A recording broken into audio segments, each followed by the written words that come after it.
요한복음 1장 16절 17절을 교독하겠습니다. 우리가 다 그의 충만한 데서 받으니 은혜 위에 은혜로라.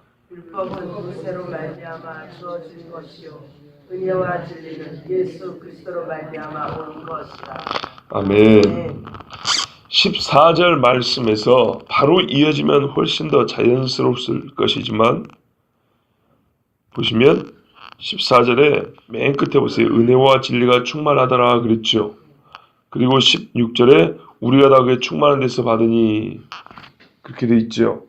근데 중간에 15절이 끼었습니다. 하나님은 세례 요한의 증언을 14절과 16절 사이에 기록하시므로 지금 우리가 들을 16절 이하의 말씀을 더욱 완전하게 하셨습니다. 그리 부자연스러운 것 같은데 이거는 더 자연스러움의 문제 아니라 하나님이 우리에게 말씀하시고자 하는 것을 더 완전하게 하시려고 오히려 부자연스럽지만 세례 요한의 말을 가운데 넣었다는 겁니다. 왜냐하면 세례 요한이 말한 내용의 결론은 뭐냐면 우리가 어제 들은 대로 예수님은 하나님의 독생자이신데 그분은 스스로 하나님이셨다. 먼저 계신 분이다. 이렇게 말하고 있습니다. 그러니까 보세요. 14절부터 16절로 바로 이어버리면 말씀이 육신이 되어 우리 가운데 거하시며 우리가 그의 영광을 보니 아버지의 독생자의 영광이요 은혜와 진리가 충만하더라. 우리가 다 그의 충만한 데서 받으니 은혜 위에 은혜로라. 말 자연스럽죠. 충만 바로 이어져 좋죠. 그런데 15절이 중간에 끼므로써 말이 좀 끊어진 느낌이 있지만 이 충만한 것을 갖고 계신 분이 누구냐에 대하여 더 확실하게 해주셔서 우리가 받은 것이 무엇인가를 넘어서서 누구한테서 받았느냐 그거를 더 확실히 해줬단 말입니다. 혹시 여러분 돌로 담을 쌓아본 적이 있으신지 모르겠어요. 저보다 오래 사셨지만 그런 경험은 좀 부족하신 것 같더라고.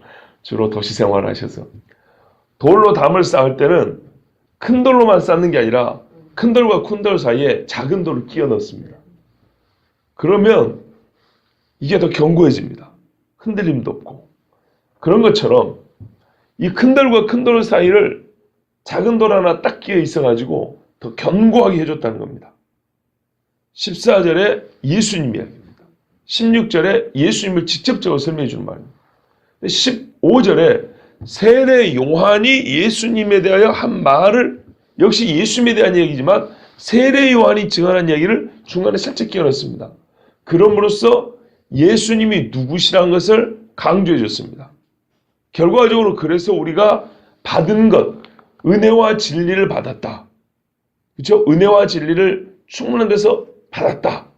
은혜와 진리를 받았다는 사실 아멘인데 잘못하면 문제가 생기는 뭐냐면 누구한테서 받았냐 이거죠. 출처가 어디냐요. 출처가. 그분은 아버지의 독생자다. 독생자일 뿐이요. 이러면 어떻게 되냐. 주의해야 된다 그랬죠. 어떤 인간 중에 한 사람을 하나님이 저기서 네가 지금부터 내 아들이라 이렇게 여긴 것처럼 그러면 안 된다는 겁니다. 그렇게 주장한 신학자가 있었어요. 현대 자유주의 신학자의 아버지라는 독일의 슈라우마하라는 사람이 그렇게 말했어요. 제가 알기로는 그 양반은 예수님은 신이 아니고 인간 중에 신인식 하나님에 대해 가장 잘하는 사람으로. 아시겠죠? 하나님이 그를 가장 택해가지고 자기를 가장 잘 드러내줬다고. 조금 이해하기 쉽게 말하면 그 점쟁이들 신내린다 그러죠. 귀신이 딱 덮어씌우죠. 뭐 그 비슷하게 이 땅에 존재한 인간들 중에 가장 하나님 인식, 신 인식이 완전한 사람. 그래서 우리가 할 것은 그를 본받으면 그와 같이 하나님 이해, 하나님 인식, 그러니까 감정적으로 하나님께 완전히 싹 붙어 있는 그런 사람이 되어야 된다. 여러분 이해하기 좋게 말씀드리면 요 비슷하게 가르친 사람이 슈라마하라는 사람이고 이 사람은 삼위일체는 신학에 있어서 부록 정도로 취급을 했어요. 부록. 삼위일체는 하나님의 존재 양식으로 가장 중요한 거잖아요. 그런데 그게 뭐 그리 중요하냐? 이렇게 말하는 사람이에요. 우리가 보통 자유주의 신학 그러죠? 그 양반을 자유주의 신학의 아버지라 그래요. 자, 그래서 지금 여러분 다시 말씀드리는데 하나님은 이와 같은 궤변론자가 나올 줄을 다 아시고, 물론 그 조그만 인간에게 대응하시려고 쓴 건 아니지만은 어떤 인간도 이와 같은 유사한 궤변이나 거짓말에 속아 넘어가는 일이 절대 없도록 예수님 안에서 철저하게 가르쳐 주셨어요. 그는 하나님이시라고. 이게 15절의 요지입니다. 아시겠죠? 그러니까는 아버지의 독생자인데 그 독생자에게 은혜와 진리가 충만하더라. 다시 한번 독생자가 누구냐?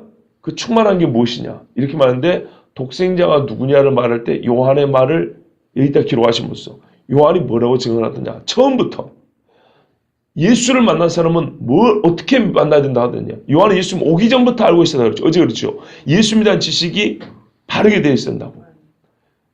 그 독생자를 하나님의 아들로만 한 것이 아니라 하나님 그분으로 알고 있지 않냐. 처음부터 계셨던 분으로. 이거 분명해야 된다. 그리고 그분이 은혜와 진리를 갖고 계신 분이고 우리에게 은혜와 진리를 주신 분이다. 이렇게 말씀하고 있는 거예요. 그러니까는 말의 자연스러움보다 말의 확증을 위하여 15절이 중간에 있는 것입니다. 자, 일단 그러면 이제 우리의 의문이 하나 풀립니다. 그냥 16절 딱 읽으면 우리가 다 그의 충만한 데서 받으니 그런데 뭐가 도대체 충만하다는 건지 알 수가 없죠. 그런데 이게 이제 14절부터 원래 이어진 말을 딱 생각하면 바로 답이 나오죠. 아, 은혜와 진리가 충만한 데서 받았다는 얘기구나. 바로 답이 나오죠. 보세요. 본문을 보세요. 이제 그의 충만한 데라 그러는데 아니 예수님의 뭔 충만한 데서 받았다는 얘기인가? 14절에 은혜와 진리가 예수에게 충만하더라. 이렇게 말씀했죠. 자, 그러면 우리가 충만히 받은 것은 은혜와 진리를 받은 것입니다. 그렇죠? 은혜와 진리가 충만했고 그 충만한 데서 받았으니 은혜와 진리를 받은 겁니다. 은혜와 진리가 충만한 예수님이 우리에게 본인의 그 은혜와 그 진리를 우리에게 주신 겁니다. 그래서 우리를 주시니까 받은 겁니다. 우리는 받은 거예요. 은혜를 만들어낸 게 아니고 산 것이 아니고 받은 거예요. 예수 그리스도께서 우리가 받은 모든 은혜와 진리의 출처입니다. 예수로 말미암지 않고는 우리는 어디서도 은혜와 진리를 얻을 수가 없습니다. 그리고 이 받음이 얼마나 큰 은혜인지 본문을 이렇게 말합니다. 은혜 위에 은혜라 이렇게 말씀했습니다. 그래서 의아한 것이 이제 하나 있어요. 이제 이게 참 중요한 겁니다. 받은 것은 은혜와 진리인데 논리적으로 그렇죠. 14절에 은혜와 진리가 충만하다 그랬거든요. 그리고 그 충만한 데서 받았으니 우리가 받은 건 은혜와 진리인데 왜 16절은 진리는 말하지 않고 은혜 위에 은혜로라 이러고 말았을까요? 만약에 우리가 14절을 모르면 그냥 그런가 보다 넘어가지만 그 성경 앞뒤를 잘 봐야 돼요. 14절을 보니까 말을 하려면 은혜 위에 은혜로라 하고 끝낼 게 아니라 진리에 대해서도 뭔가 언급이 있어야 되는데 진리에 대해서는 말 안 했어요. 그래서 제가 아까 몇 번 똑같은 얘기를 반복한 거예요. 다시 말씀드릴게요. 아버지의 독생자의 영광인데 그 영광에 보니까 은혜와 진리가 충만하더라. 그분이 우리에게 오셨기에 그리고 우리가 그 충만한 데서 받았다는 거예요. 그 충만한. 그게 충만한 게 뭐냐면 은혜와 진리가 충만한 데서 그거를 받았다는 얘기예요. 우리 진리 안 받았습니까? 받았죠? 내가 그 진리요 진리요. 아버지의 말씀은 진리니이다. 그런데 왜 진리 얘기를 안 했을까요? 은혜는 그 자체 은혜고요. 또한 우리가 은혜를 어떻게 했습니까? 며칠 전에 들었죠. 하나님으로부터는 모든 이 신성한 선물들을 또 포괄적으로 은혜라 그럽니다. 그러니까 은혜는 은혜고 진리를 받은 것도 우리는 뭐냐면 하나님 앞에 은혜 받았다 이렇게 표현을 합니다. 왜? 주신 거니까. 이해되시죠? 하나님에게서 우리가 받은 거는 전부 다 은혜라고 말해요. 그리고 구속 자체를 은혜라고 또 불러요. 맞죠? 하나님이 구원해 주시는 것은 그 자체가 고유하게 은혜고, 또 그 외에 하나님이 우리에게 베푸신 수많은 은사와 선물도 다 포괄적으로 은혜라고 불러요. 그렇기 때문에 여기에 은혜와 구원과 하나님이 주신 모든 진리의 계시가 다 들어있는 거예요. 그러니까 이거는 그냥 은혜라고 한 게 아니라 은혜 위에 또 은혜가 있다. 이렇게 표현을 한 겁니다. 자, 은혜 위에 은혜라. 히브리 말 헬라어로 은혜에 또 은혜다. 은혜에 또 은혜다. 이렇게 말했어요. 자, 그런데 이제 이게 무슨 말인가? 우리가 이제 이해는 했어요. 아, 진리를 받은 것도 은혜이긴 하지. 그런데 이걸 표현할 때 은혜 위에 은혜라 그랬다고요. 그러면 무언가 우리가 받은 은혜가 있고 이 은혜는 더한 은혜란 얘기예요. 그렇죠? 그래서 이 말에 대해서 신학자들이 여러 이야기를 하는데 가장 옳은 번영대지 해석은 은혜를 대체하는 은혜. 은혜, 우리가 지금까지 받은 은혜 말고 그것을 능가하는 새로운 은혜, 이런 의미다는 겁니다. 왜 그런가? 봐보세요. 은혜와 진리가 충만했다 그랬죠. 충만한데 그 중에 조금 떼어서 줬습니까? 아니면 충만한 걸 줬습니까? 충만한 걸 줘. 왜? 예수님 안에 은혜와 진리가 충만한데 예수님 그분이 오셨잖아요. 그렇죠? 이런 은혜 받은 적 있을까요? 없을까요? 없죠. 이런 진리 들은 적 있을까요? 없을까요? 없죠. 여러분 구약 사람들 은혜 안 받았습니까? 방주는 은혜가 아닙니까? 성전은 은혜 아닌가요? 율법은 진리 아닌가요? 받았죠. 그런데 그것들이 비교할 수 없는 은혜요.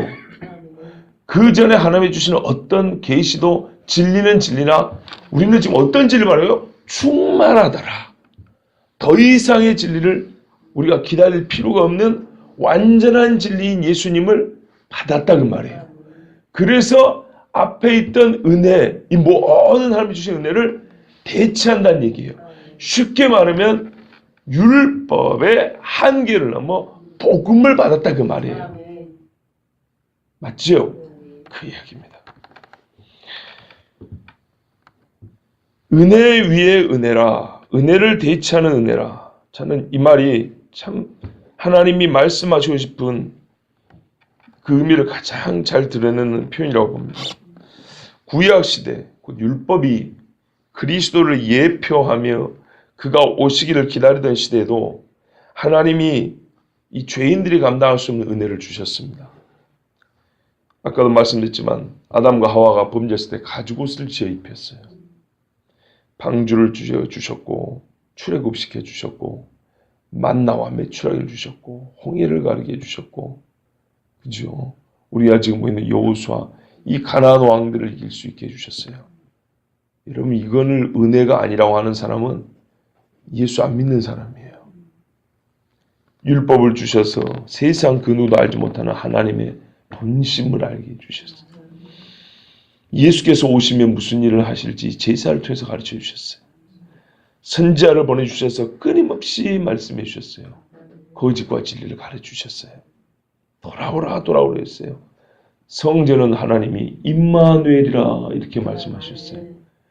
은혜와 진리가 아니니까. 은혜와 진리입니다. 갈라디아서 3장 8절에 말하면 하나님께서 믿음으로 말미암아 이방인도 구원할 것을 아브라함에게 미리 가르쳐 주려고, 성경 분명히 뭐라는지 아십니까? 복음을 아브라함에게 미리 전하사 내가 너로 말미암아 이방이 복을 받게 하라, 온 만민이 복을 받게 하라, 이렇게 말씀했어요. 뭐라고요? 복음이라 그랬어요. 요한계시록에 보면 한 10장인가 보면 선지자들로부터 미리 알려주신 그 비밀이 이루어진다 그랬어요. 근데 여기서 말한 비밀은 부활을 얘기하거든요.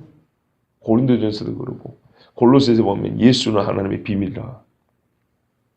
이걸 언제부터 가르쳤다고요? 옛날 선지자 때부터. 욥도 그랬다고요. 내가 육체를 벗어난 후에 내가 주님을 배울 거라고. 땅에 묻히지 않고 다시 살아날 거라고. 여러분, 이게 은혜가 아니고 이건 진리 아닙니까? 다윗이 시편에 그렇게 노래한 거는 진리가 아니었고 다 그냥 헛된 망상이고 개인적인 감정에 토로했습니까? 그렇지 않죠. 이것만 가지고도 충분하다고 볼 수 있어요. 우리 죄인들에게는. 왜냐하면 예수님이 너희가 성경에서 영생을 얻는 줄 알고, 이 성경 구약 성경입니다. 구약 성경 잘 보면 어떻게 한다고요? 나를 만난다고요. 그러나 여러분, 이 한계는 잘 보셔야 됩니다. 구약 성경을 읽으면 나를 만나는 것이지 구약 성경 자체가 나는 아니란 얘기예요. 맞지요? 그래서 은혜와 진리가 들어있으나 충만한 것은 예수 그리스도라고요. 우리에게 보여주시고자 주시고자 한 은혜와 진리의 100%는 예수님이라는 얘기입니다. 그런 의미에서 은혜 위에 은혜고 은혜를 대체하는 은혜라 이렇게 말씀한 겁니다. 예수님께서는 진실로 죄인들 위하여 십자가에 못 박혀 죽으시고 부활하셨습니다. 만약에 부활이 없다면 그 앞에 모든 은혜는 사실 이 땅에 한동안 잠시 사는데 유익할 뿐이었을 겁니다. 그렇다면 우리도 예수 믿는다는 것이 이 땅에서 조금 더 잘 먹고 잘 사는 그 정도를 소망하는 그것에 그쳤을 겁니다. 근데 성경은 그렇지 않습니다. 오히려 우리가 이 땅에서는 소망이 없으나 하늘에 유업을 둔 자라고 이렇게 말씀하고 있습니다. 자, 뿐만 아니라 여러분, 진리의 빛을 회막 안에 두지 아니하시고, 언약궤가 회막의 지성소 안에 있었죠. 성막이 말입니다. 두지 아니하시고 만천하에 드러내 보이셨습니다. 사람들의 귀에 직접 들려주셨고, 진리가 인격이 되어 인격의 직통으로 보여주시고 들려주셨습니다. 그러니 은혜를 대체하는 은혜라고 하는 겁니다. 그래서 구약에서는 확실히 볼 수 없었던 하나님 나라를, 희미하게 보였던 하나님의 나라를 이제 온전히 보게 되었습니다. 또 다른 측면에서는 아버지에 대해서도 상징물과 예표로 봤는데 이제는 진짜 아버지를 눈으로 보게 되었습니다. 또 다른 측면에서는 예수 그리스도가 오심으로, 은혜와 진리가 충만한 분이 오심으로 하나님으로부터 온 이전에 온 여러 은혜들을 완성케 하는 은혜, 확장하고 증대케 하는 은혜가 되었습니다. 이전에 하나님께 받은 게 있어요. 그런데 그것이 우리가 이해가 좀 부족하기도 하고, 그것들이 하나님 주신 것들이 좀 불완전한 게 있는데 예수님 오심으로 그것들을 이렇게 딱딱 채워주신 이런 은혜도 바로 예수님이 주신 은혜입니다. 은혜 위에 은혜, 은혜를 대체한 은혜의 절정, 최고봉은 뭐냐면요, 우리가 은혜를 주신 분과 같아지게 하는 은혜입니다. 이건 진짜 중요한 얘기입니다. 우리 가운데 오셨다 그랬죠. 오해하지 마세요. 저는 한 번도 성경을 벗어나서 사람이 하나님과 같이 된다는 신화는 변화하다 맞잖아요. 우리가 의화되었다, 신화되었다. 무슨 말인지 이해되시죠? 저를 보세요. 제 말을 들으면 하나 오랜만에 이게 한자 표현이라고 그랬어요. 우리가 변화한다 그러죠? 예. 그 말입니다. 신으로 변화한다는 얘기가 아니에요. 다시요. 왜냐하면 동방중계, 러시아 정교회라 그러죠? 그 신학은 그렇게 가르쳐요. 그래서 이런 표현도 여러분이 하나씩 가르쳐 두는 거예요. 십자가 세웠다고 똑같은 십자가 아니란 얘기입니다. 성경에 보면 우리가 로마서에 의롭다 하신 일을 또한 영화롭게 하셨느니라 그러죠. 이 영화가 우리를 영화롭게, 이 화도 똑같은 거예요. 영광스러운 모습으로 변화시킨다는 얘기예요. 근데 이 영광의 상태가 어떤 거냐 할 때 신과 같이다. 그래서 신화 이렇게 말한다고요. 이건 아니라 그 말입니다. 저는 그렇게 가르친 적이 없습니다. 성경대로 말한다. 성경은 뭐라 그러냐? 다시요. 은혜 위에 은혜의 최고봉은 우리를 은혜를 주신 분과 같아지게 합니다. 그런데 이 말을 한자로 표현하면 그럼 우리가 신화된다는 얘기냐? 아니요. 그 말이 아닙니다. 신이 된다는 얘기가 아니고 하나님이 갖고 계신, 예수님이 갖고 계신 어떤 영광스러운 상태로 우리를 변화시킨다는 겁니다. 그게 뭐냐면, 그거는 원래 예수님만 갖고 있는 건데, 예수님이 갖고 있는 많은 것 중에 그 몸의 상태를 예수님의 몸의 상태로 우리가 똑같이 되게 하셨다는 겁니다. 우리가 예수님의 보지 않는다는 게 아니고, 예수님의 창조주의 지위에 있는다는 게 아니고, 아시겠죠? 몸의 상태. 클라크라는 신학자가 이렇게 말했어요. 예수 그리스도 안에 존재하는 은혜와 성도들에게 주신 은혜가 일치함을 뜻한다 그랬어요. 은혜와 진리가 충만하다 그랬죠. 이게 우리에게 다 주어졌다면서요. 그러면 나중에 예수만에 대한 은혜와 진리의 충만한 상태와 우리에게 주셨기 때문에 우리가 최종적으로 구원받은 자들이 우리가 받는 은혜와 진리의 이 충만한 상태가 동일해진다 이런 말입니다. 그걸 성경에서 이렇게 표현합니다.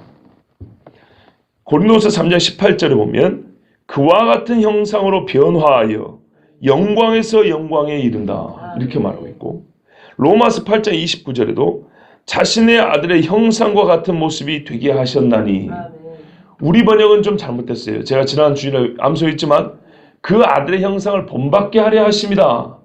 8장 29절 이렇게 번역인데 본래 말은 본받기가 아니고 그 아들의 형상과 같은 모습이 되게 하신다 이 말이에요.